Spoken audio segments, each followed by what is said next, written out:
Olá, seja muito bem-vindo, muito bem-vinda a mais uma palestra que eu estou tendo a oportunidade de apresentar aqui na terceira Jornada Internacional de Direito Law Week. Primeiro, eu gostaria de agradecer aos organizadores pelo convite mais uma vez. Ano passado eu já tive a oportunidade de participar, conversando um pouquinho sobre dicas de sucesso para os advogados. E hoje, então, eu estou aqui para conversar um pouquinho sobre a ideia de qualidade de vida. Mas para entender por que foi essa temática que eu escolhi, eu vou compartilhar um material contigo e aí tu vai conseguir olhar melhor e entender por que qualidade de vida tem tudo a ver com o que você está vivendo na área do direito.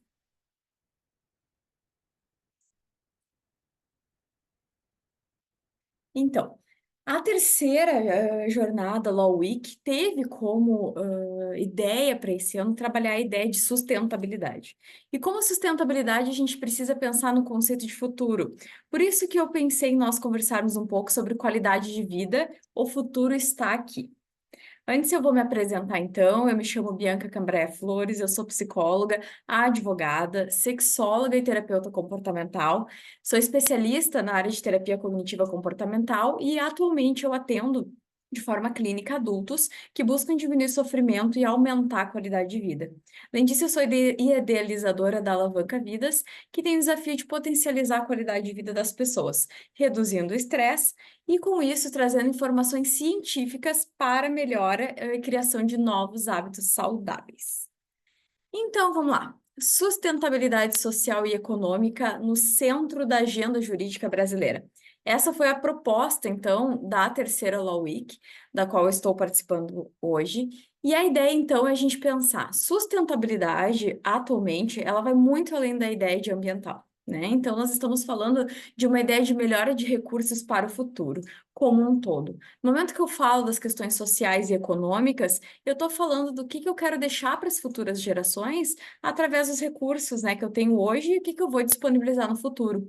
E aí, na minha opinião, enquanto psicóloga, enquanto estudante constante dessa área de desenvolvimento humano, eu acredito que, de fato, a inteligência não artificial é que vai mudar tudo nesse cenário. E aí, vamos lá. Apesar de eu estar aqui no papel de psicóloga para conversar um pouquinho sobre essa ideia, acho que é importante também trazer um pouco do conceito da sustentabilidade social e econômica dentro do próprio cenário jurídico e por que que isso impacta também na nossa qualidade de vida, né? Então, assim, muito bem sabemos, né, o tamanho do impacto de quando a gente promove práticas éticas, né, e sustentáveis dentro dos ambientes corporativos, das leis, das repartições, para que a gente possa aí evitar situações que sejam pouco sustentáveis e não éticas, certo? Além disso, né, o direito ele busca, dentro dessa ideia de sustentabilidade, agir contra práticas enganosas e conscientização de escolhas sustentáveis. Aqui a gente pode pensar muito na ideia de Código de Defesa do Consumidor, entre outras áreas. Além disso, nós também precisamos garantir normas e facilitar projetos que visem, então, essa exploração de a gente conseguir deixar recursos disponíveis para o futuro e esses projetos trabalhem, então, de forma mais sustentável o todo.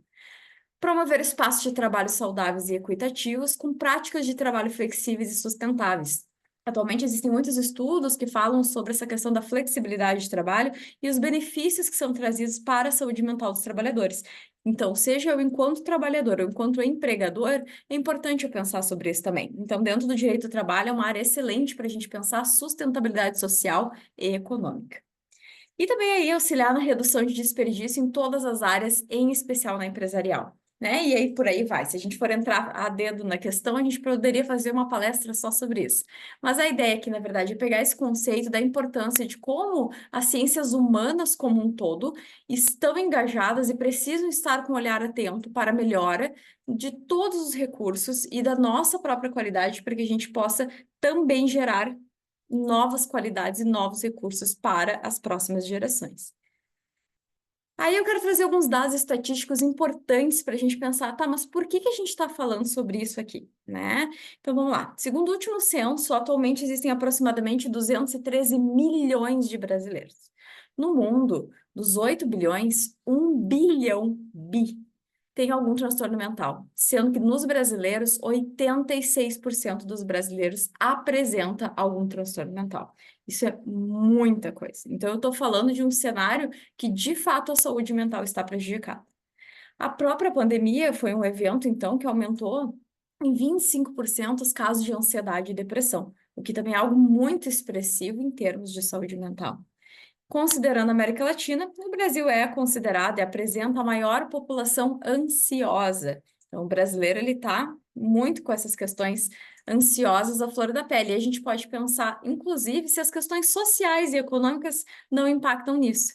E aí, por fim, né, existe um estudo que 73% dos empresários brasileiros afirmam queda no rendimento financeiro das suas empresas por causa de problemas psicológicos, seja do empresário, seja dos seus trabalhadores. Então, eu estou falando de fato num impacto que, muito além de social, também é econômico.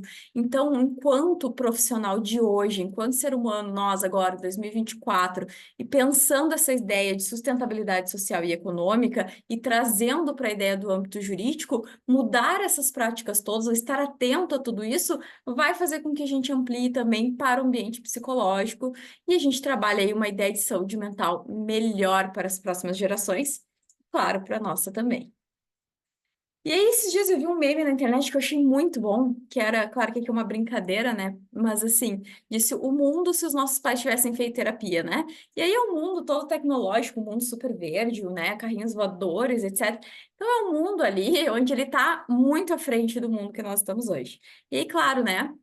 Eu trocaria o textinho ali em cima para gerações futuras se nós cuidarmos da saúde mental agora, né? Como que essas gerações provavelmente estarão.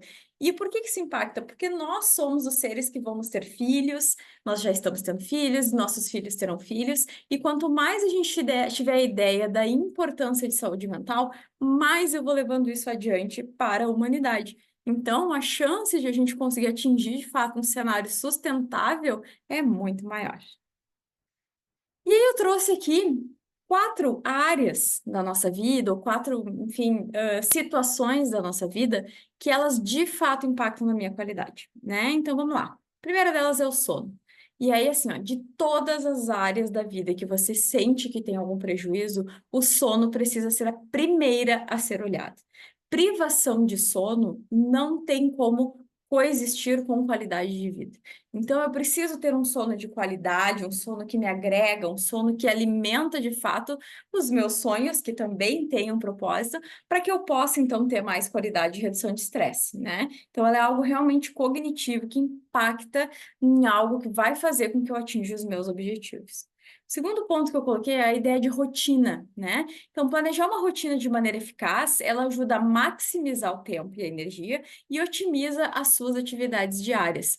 Tem uma frase do Abraham Lincoln que eu acho muito boa e está muito relacionada à ideia de planejamento. Ele falou que se ele tivesse 6 horas para cortar uma árvore, ele passaria 4 amolando o machado. Ele cortaria muito mais rápido a árvore. Então, a ideia da rotina, a ideia do planejamento é que eu pense sobre o que eu preciso fazer e deixe já sistematicamente pensado e organizado para que justamente uma rotina seja organizadora, uma rotina faça com que eu saiba o que fazer e eu não perca tempo com isso e de fato vá introduzindo hábitos já automáticos na minha vida. Está diretamente ligado ao próximo ponto, que é a organização, né?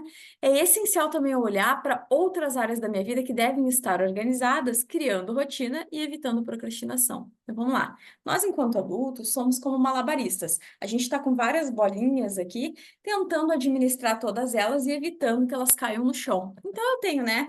A minha bolinha de profissional, minha bolinha de família, minha bolinha de academia, minha bolinha de saúde, a minha bolinha de mulher, eu tenho várias, né? E aí eu tô aqui tentando fazer com que todas elas fiquem aqui dentro do meu malabarismo.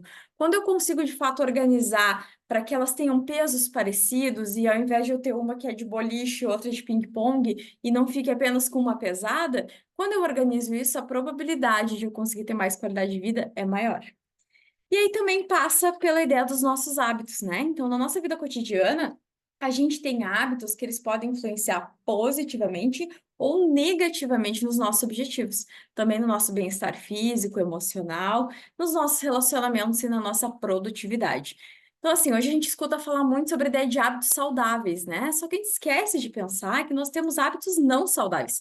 Também é um hábito eu fazer algo que não é legal para mim. Então, a ideia é que eu possa substituir. Porque o meu cérebro, ele trabalha com uma ideia de economia de energia. Então, existem algumas coisas que precisam se tornar automáticas para que eu libere espaço mental para o meu cérebro pensar em outras. Por isso a importância do hábito. Imagina se todos os dias você tivesse que aprender a escrever. A humanidade não teria ido para frente, né? Se todos os dias a gente tivesse que aprender a andar, todos os dias a gente tivesse que aprender a dirigir. Então, isso não é possível. Por isso que a gente faz com que certas rotinas se tornem automáticas e cotidianas. Então, com isso, a gente consegue evoluir. Então, é importante também a gente pensar na ideia de criação de novos hábitos que sejam saudáveis e, com isso, aumentem a nossa produtividade. Além disso, nós temos que pensar, por que que eu preciso hoje estar pensando isso com a sociedade que eu vivo? Então, assim, hoje nós somos considerados viventes aí de uma sociedade do cansaço. Quem criou esse conceito é um filósofo chamado Byung-Chul Han, que ele fala então que atualmente a gente está dentro de uma bolha social da qual todo mundo tem que ser parecido e produtivo, né? Então, todo mundo tem que estar conseguindo dar conta de todo esse malabarismo com perfeição, sem se estressar, sem se cansar e ainda feliz. Então, parte dessa ideia do que eu preciso fazer precisa passar também pela ideia de que não é possível viver assim e ainda se sentir bem, né? E aí vem a questão da ideia da sustentabilidade econômica também.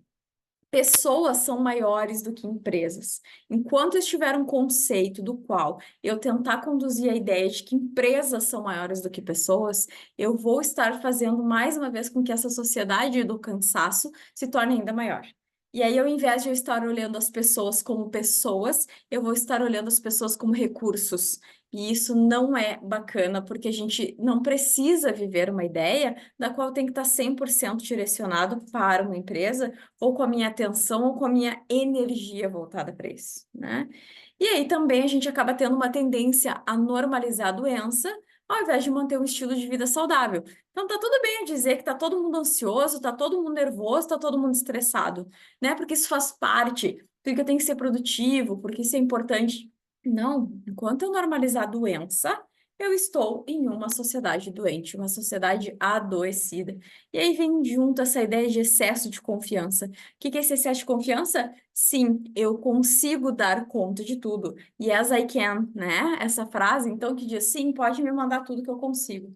E aí a gente esquece, né? A gente não lembra que nós somos humanos e não o super-homem nem a Mulher Maravilha, que são lá personagens de ficção que conseguem fazer com que tudo aconteça com a maravilha que eles têm, né?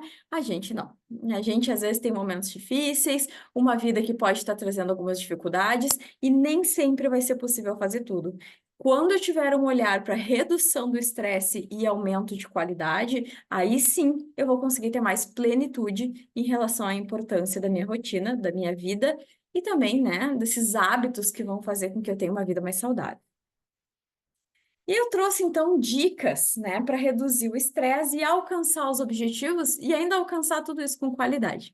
A ideia aqui então é ter um bate-papo que traga algumas dicas gerais que vão fazer a gente pensar um pouco sobre será que eu estou fazendo isso e além disso, se eu fizer, a melhora que eu posso ter na minha vida. Então vamos lá, primeira dica divisão inteligente do tempo, né? Atualmente a gente mistura muito os espaços e a pandemia foi um acelerador disso, quando a gente trouxe o trabalho para dentro de casa e a gente acabou tendo dificuldade de ter tempo de qualidade com as áreas diversas. Então, eu misturo tudo enquanto eu assisto televisão, eu como e eu também falo com a minha família, e eu também cuido do meu filho e eu vou fazendo tudo ao mesmo tempo. Isso cansa a cabeça da gente. Então, a ideia é que eu possa ter um momento. Se eu estou com minha família, eu estou com minha família. Se eu estou com algum hobby, eu estou fazendo meu hobby. Se eu estou com os meus amigos, eu estou com meus amigos. E se eu estou trabalhando, eu estou trabalhando. Então, isso também é um ponto muito importante da ideia da qualidade de vida. Se eu conseguir, de fato, direcionar o meu tempo com qualidade para as áreas, eu não vou precisar invadir umas às outras para que isso aconteça e eu precise dar conta de tudo, né? E aproveito para já te deixar uma pergunta.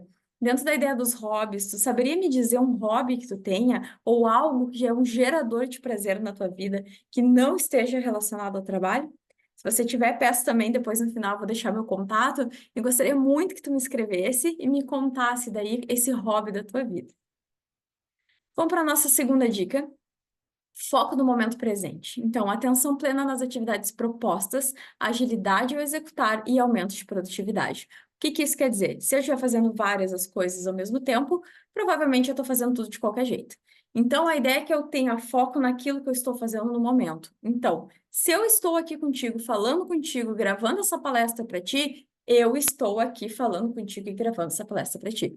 Eu não estou nesse momento pensando na lista do supermercado, eu não estou nesse momento mexendo no meu celular, eu não estou nesse momento cuidando do meu filho, não. Eu estou aqui ativa e com atenção no que eu preciso fazer. Isso vai aumentar a minha produtividade e reduzir o meu estresse, porque eu sei que neste momento o que eu tenho para fazer e que eu posso resolver é gravar essa palestra. Ponto. Os outros problemas que eu tenho para resolver, eu vejo depois que eu fizer essa atividade. E isso é para tudo na nossa vida. Se a gente conseguir fragmentar dessa forma, e entender que no momento que eu estou fazendo algo, eu consigo solucionar o problema daquele momento, isso vai me ajudar, então, a reduzir o meu estresse. A terceira dica é ser realista. Então, dentro das dificuldades do viver, compreender a sua realidade de forma positiva. Então, assim, é claro que eu tenho dificuldades no dia a dia, o viver ele é uma constante resolução de problemas, principalmente para nós adultos, e aí eu tenho que entender que, dentro da realidade que eu tenho, seria bacana se eu conseguisse enxergar ela como uma realidade positiva. Por quê? Existem algumas áreas da psicologia, inclusive, como dentro da psicologia positiva, que demonstram que nós termos gratidão faz com que a gente tenha mais qualidade. Então, é importante também eu tentar fazer esse viés positivo em relação à minha vida, para que eu possa, então, conseguir enxergar as coisas com gratidão e produzir melhor também. A quarta dica, então, é equilíbrio. Compreender que não é possível ser feliz o tempo todo. Passaremos por momentos ruins. Isso é uma coisa que a gente tem muita dificuldade de lidar, né? Então, ainda mais hoje em dia, na era aí das redes, que fazem, mostram que todo mundo aqui, né, nesse bonequinho aqui chamado celular, diga que está bem, feliz, com saúde, incrível, maravilhoso, tem os melhores relacionamentos nos melhores restaurantes. E aí a gente começa a achar que a vida das pessoas é assim mesmo. Mas não, gente, a nossa vida ela também passa por altos e baixos. A vida de todo mundo passa por altos e baixos. Quando eu consigo equilibrar e entender que eu vou passar por momentos ruins, mas esses momentos ruins também vão passar e se tornar momentos bons, eu consigo ter mais leveza, redução do meu estresse e aumento da minha qualidade de vida. A quinta dica é a ideia de enxergar os propósitos, né? As responsabilidades que eu tenho a serem vistas como algo que tenha sentido e não apenas um checklist, né? Então, eu fui lá, peguei meu planner, sei lá, minha agenda e comecei a colocar atividades. E aí eu vou dando check nelas, né? Ah, fiz isso, fiz isso, fiz isso, fiz isso.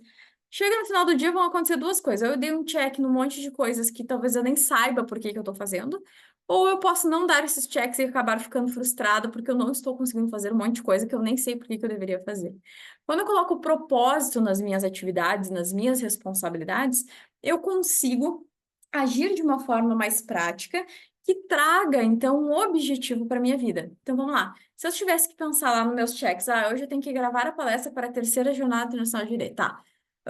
Sei isso que eu tenho que fazer. Gente, será? Hoje eu não sei se eu posso, eu tenho isso, eu tenho aquilo. Mas só um pouquinho. No momento que eu pensei que gravar esta palestra vai fazer com que talvez se uma pessoa que assista consiga ter um pouco mais de qualidade de vida, já deu certo para mim, eu já fiz um propósito em cima desse objetivo e eu vou conseguir fazer com que ele seja cumprido, pelo menos para uma pessoa. Então, eu estou aqui pensando no propósito dessa minha tarefa. Isso vai me ajudar a fazer ela com ainda mais engajamento e ainda melhor, o objetivo, o conteúdo que eu quero passar para você. A sexta dica, então, é: você é o único e não milagre da manhã. Para quem não conhece, Milagre da Manhã é um livro, então, que ele tem uma proposta de que você acorde mais cedo do que rotineiramente você faz, inclua algumas atividades, né, um roteiro de atividades anterior, que fariam com que seu dia fosse mais produtivo, né? Isso funciona para algumas pessoas. Não significa que vai funcionar para mim, não significa que vai funcionar para ti. Então, eu preciso entender que eu sou único. E eu faço isso a partir do meu autoconhecimento, que é compreendendo o que que faz sentido para mim, o que que se adequa ao meu estilo de vida e às minhas responsabilidades. Quando eu compreendo isso, eu percebo que eu não vou me frustrar porque eu não estou conseguindo fazer o que todo mundo diz que faz. Não, mas eu vou me sentir bem porque eu estou fazendo aquilo que serve e funciona para mim. Aí sim vai me dar uma sensação de satisfação. Eu adoro essa dica aqui, dica 7, que é a ideia do inegociável, né? Então, ajustar dentro da sua realidade questões que são inegociáveis para o seu sucesso. Então, vamos lá. Na minha cabeça tem como se tivesse duas aqui, duas Bianquinhas aqui dentro conversando. E elas estão o tempo todo negociando, né? Então, eu tô deitada na cama, daí eu penso, será que eu vou para academia? Mas tá tão quentinho que não vou. Pronto, já negociei comigo mesmo e já não vou fazer o que eu preciso fazer, né? Só que quando eu trabalho a ideia do inegociável, eu trabalho também com uma ideia de margem de erro. Eu gosto de usar esse termo. Ou seja, se eu disser que eu vou ir na academia todos os dias, a chance disso não acontecer é gigantesca. Porque não tem como eu fazer isso diante da rotina que eu levo e da vida que eu tenho, enfim, aquela questão da minha realidade, né? Então, o que que vai acabar acontecendo? Eu vou me sentir frustrada porque eu não cumpri os meus 5, 7 dias lá de academia. Agora, se eu diminuir isso, colocar uma ideia realista e ao mesmo tempo negociável, do tipo, não. É inegociável para mim ir 3 vezes na semana na academia. Pô, eu ainda tenho 4 dias de margem de erro, né? Então, eu tenho 7 dias para cumprir essa minha regra comigo mesma, né? Essa minha regra negociável. Eu tenho 3 dias para ir e 4 para não ir. Como eu vou fazer isso? Eu vou ajustando dentro da minha rotina. Mas, quando chegar ao final daquela semana e eu perceber que eu fui 3 vezes, que show! Significa que eu consegui cumprir algo que eu me comprometi. Agora, se eu também não for se eu for mais dias, na verdade, legal, eu fui um plus, né? Agora, se eu consigo trabalhar uma ideia de mínimo que não tem negociação e que é realista na minha vida. A oitava dica, então, é a estratégia do objetivo, né? Separar espaço na nossa vida para ajudar a descansar e não desistir. Então, vamos lá. É natural que a gente canse em certos momentos, é natural que tem momentos da nossa vida que a gente precise dar muito da gente para conseguir atingir um objetivo, e isso é perfeitamente natural. Só que quando eu preciso dar muito de mim, eu também preciso entender que aquela tarefa tem que ter início, meio e fim. Vou dar um exemplo. Eu me formei em Direito, né? Sou advogada há quase 15 anos, e eu resolvi então cursar psicologia. Eu sabia que o caminho ia ser longo, mas lá pelas tantas eu não imaginei que fosse ser tão difícil trabalhar e conseguir fazer os estágios da área da saúde. Aquilo para mim foi muito difícil mesmo. Quando eu me deparei com aquela situação, eu percebi, tá, mas só um pouquinho, Bianca, tem início, meio e fim. Não é pro resto da vida que eu vou ficar com aquela questão insuportável, cansativa de ter que lidar com 3 turnos inteiros todos os dias da semana. Não. Eu sei que isso vai ter um fim e vai acabar em 6 meses, quando terminar o meu primeiro estágio, né? Então, quando eu faço isso, eu aprendo que tem momentos que eu tenho que descansar para conseguir cumprir algumas coisas, ao invés de eu desistir, né? Então, essa estratégia é isso. Eu preciso enxergar um fim para aquilo e, com isso, saber, tá, o fim tá ali, nesse momento eu preciso dar uma descansada, sabendo que eu tenho todo o gás para dar, mas que daqui a pouco vai dar certo, né? E isso evita que eu desista também dos meus objetivos. A nona dica, então, buscar ajuda especializada sempre que necessário. Importante a gente entender que todas essas dicas aqui que eu tô dando são para pessoas que têm uma condição emocional de colocá-las em prática, né? E às vezes a gente não tem, pelos mais variados motivos. Às vezes a gente acaba desenvolvendo, sei lá, um burnout, a gente acaba tendo um transtorno de ansiedade, sem contar questões de personalidade, etc., e que fazem com que eu tenha dificuldade de colocar essas questões em prática. Quando isso acontece, eu preciso entender que vai ser importante eu buscar ajuda especializada. Essa ajuda vai agilizar os meus processos, vai fazer com que o meu autoconhecimento se torne genuíno e que eu consiga, então, praticar com qualidade todas as áreas da vida, com qualidade para que eu fique bem. E a décima dica, então, é a ideia de vida plena, né? Criar conexões e ter bons relacionamentos. Tem um estudo que foi feito em Harvard, o maior estudo, inclusive, já feito, tem mais de 90 anos, durou mais de 90 anos, no caso, e é um estudo, então, que fala sobre o que que as pessoas lá no fim da vida tiveram, de fato, enxergaram como algo importante, né? Não foi trabalho, não foi dinheiro, não foram conquistas, né? Foi a ideia de ter conexões. Então, esse estudo diz que quando a gente cria conexões, sejam com a nossa família, com amigos, com os nossos relacionamentos íntimos, nossos pares, não importa, essas conexões fazem com que eu tenha mais saúde, viva com mais qualidade, olhe para trás e perceba que valeu a pena viver. Então, é também importante eu entender que eu não devo me colocar dentro de um cenário do qual eu vivo numa bolha e que dessa bolha eu não convivo com as pessoas, não crio conexões porque eu quero atingir certos objetivos. Isso não é o mais saudável. Se eu precisar passar por isso, é aquilo que a gente conversou. Eu preciso saber início, meio e fim. Depois que finalizou aquele meu objetivo, é importante que eu esteja sempre com os olhos atentos a criar conexões reais, né? Com relacionamentos que sejam bons para mim.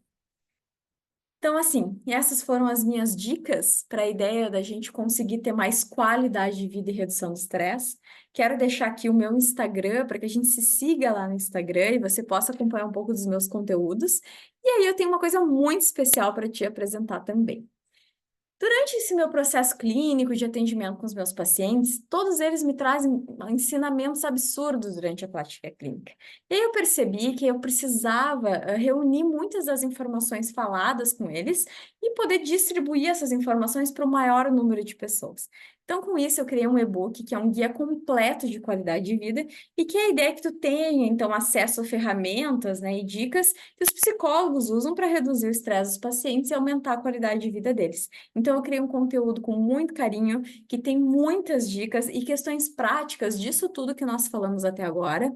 Ele tem várias ideias de como que tu vai, de fato, colocar em prática dicas para qualquer área da tua vida e fazendo isso, conseguindo cumprir, eu vou conseguir ter uma vida muito mais plena. E aí tem aí um desconto muito especial para você que está trabalhando, né, participando aqui da terceira Law Week. É o cupom, então, G de Vida, G de Jornada Internacional de Direito Vida, né? E você consegue ter acesso a esse e-book clicando no link da minha bio lá no Instagram, que é o Instagram psi.biancacambraia. Então, eu gostaria muito de agradecer pela oportunidade de estar aqui conversando contigo, agradecer pela tua atenção, dizer que é um prazer para mim estar aqui mais uma vez, mais um ano. Espero muito que a gente possa continuar conversando sobre esse assunto. Se quiser me inscrever no Instagram, vai ser um prazer poder falar contigo. E aí, vamos colocar em prática essas questões, reduzir os nossos estresses diários e cotidianos e melhorar, então, a nossa qualidade de vida, para que eu possa ter recursos bons na minha vida e também preparar um cenário sustentável e cada vez melhor para as próximas gerações. Muito obrigada!